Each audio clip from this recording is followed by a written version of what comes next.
All right, sports fans, how's everybody out there doing? William Martin coming at you one more time here on YouTube with another edition of the 300 Pounds of Sports Knowledge Podcast. The first round of the 2024 NFL Draft saw quarterbacks coming off the board at a fast and furious pace. Six of the first 12 selections in round number one on Thursday night were used on quarterbacks as the respective teams that took them are hopeful that they found their signal callers of the future. But of the quarterbacks taken, who is set up to have the most success in the National Football League? Now, very quickly, the talent has changed for the Chicago Bears on offense as they appear to have signs of life. They took Caleb Williams first overall, of course, but now they're not throwing him to the wolves like they have in the past with other quarterbacks. We saw them use their second first round pick, ninth overall, on Washington wide receiver Rome Odunze. They signed former Philadelphia Eagles running back DeAndre Swift in the offseason. They traded with the Los Angeles Chargers for wide receiver Keenan Allen, and they already had DJ Moore in place, as Caleb Williams honestly should be able to hit the ground running, or in this case, throwing with the talent around him, not to mention tight end Cole Kmet. You look at the Washington Commanders. They took Jaden Daniels second overall.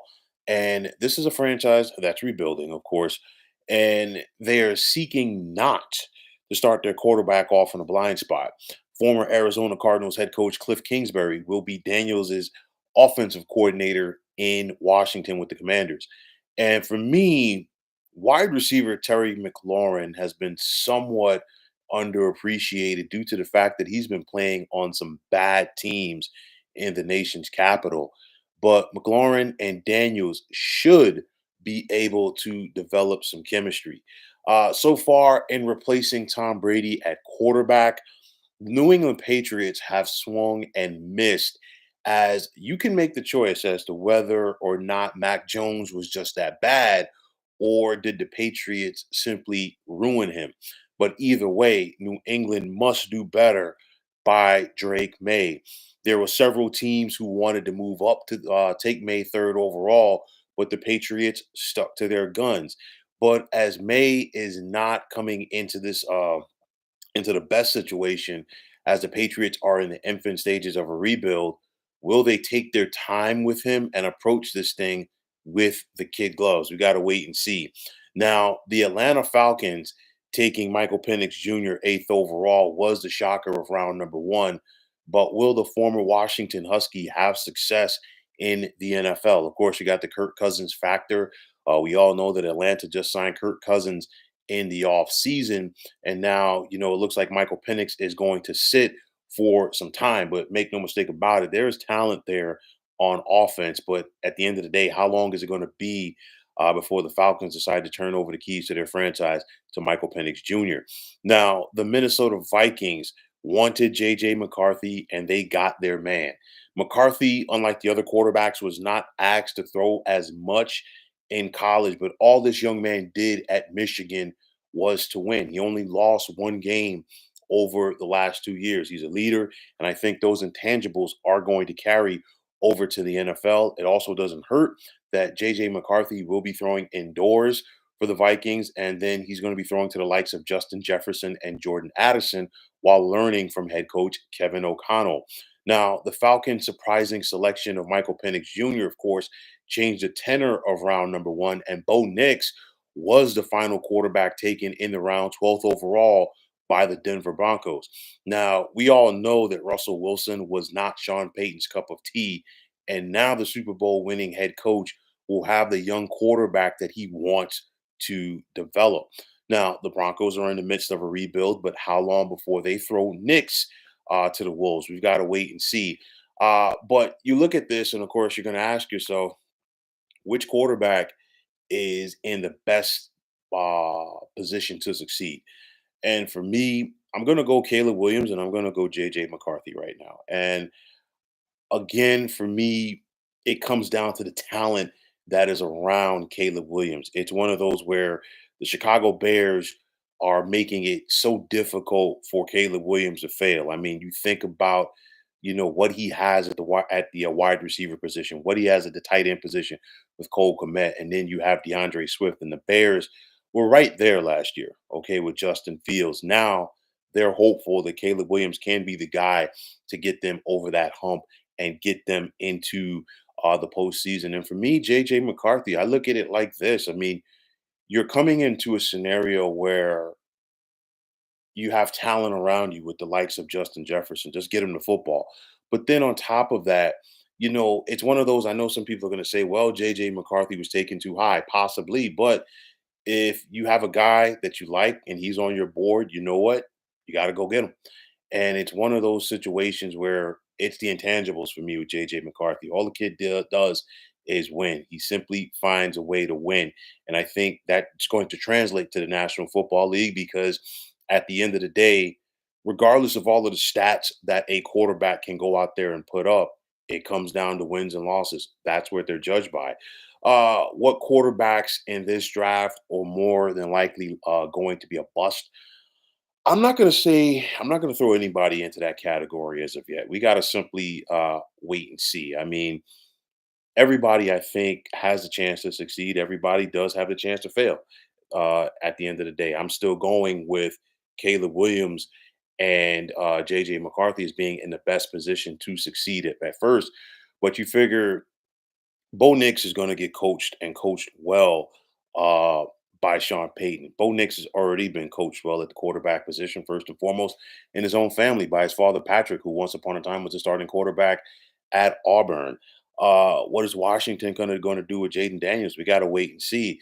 What's New England's approach going to be with Drake May? And I think they're going to hold back a little bit more this time around, in my opinion, just based on how things flamed out the first time around with Mac Jones, and of course, whole different coaching staff, you name it.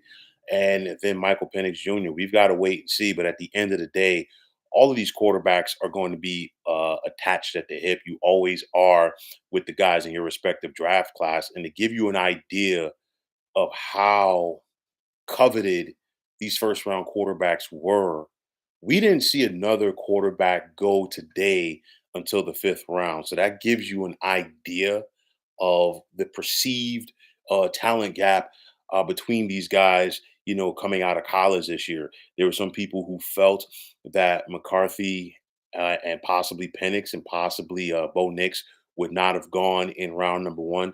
I've been saying it for the last couple of months. Don't be surprised if we saw six quarterbacks taken. Honestly, I've been saying it going back to last year. Okay, as far as uh, the quarterback position, it's a quarterback-driven league. Uh, you really can't win anymore as far as winning a championship in the National Football League with a game manager. You have to go out there and have that guy that's going to win you a football game. And for the Bears, the Commanders, the Patriots, the Minnesota Vikings, the Atlanta Falcons, and the Denver Broncos, they all are hopeful that they just found that guy that is going to be able to go out there and do so.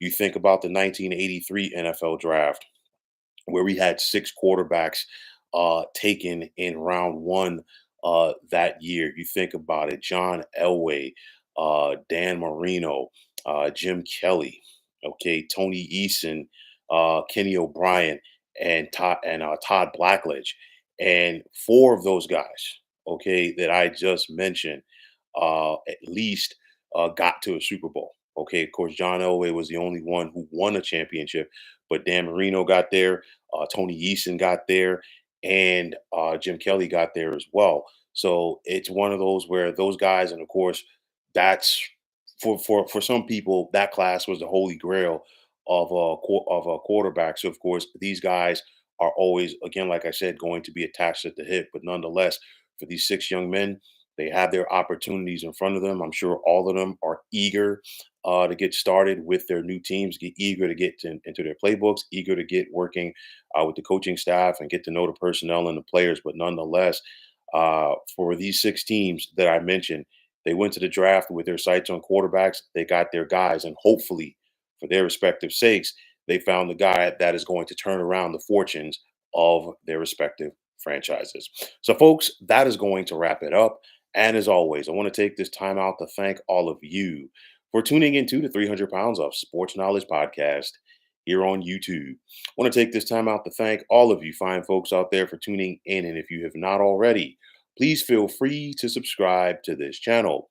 Now, if you're on the X, formerly known as Twitter, please feel free to follow me at 300 Pounds of Sports. And like I always say, if you follow me, it'll be my pleasure to follow you right back. There's also the sports discussion group on Facebook at the Sports Depot 365. Now, you can check it out. Drop a line to be a part of one of the better sports debating sites going on social media.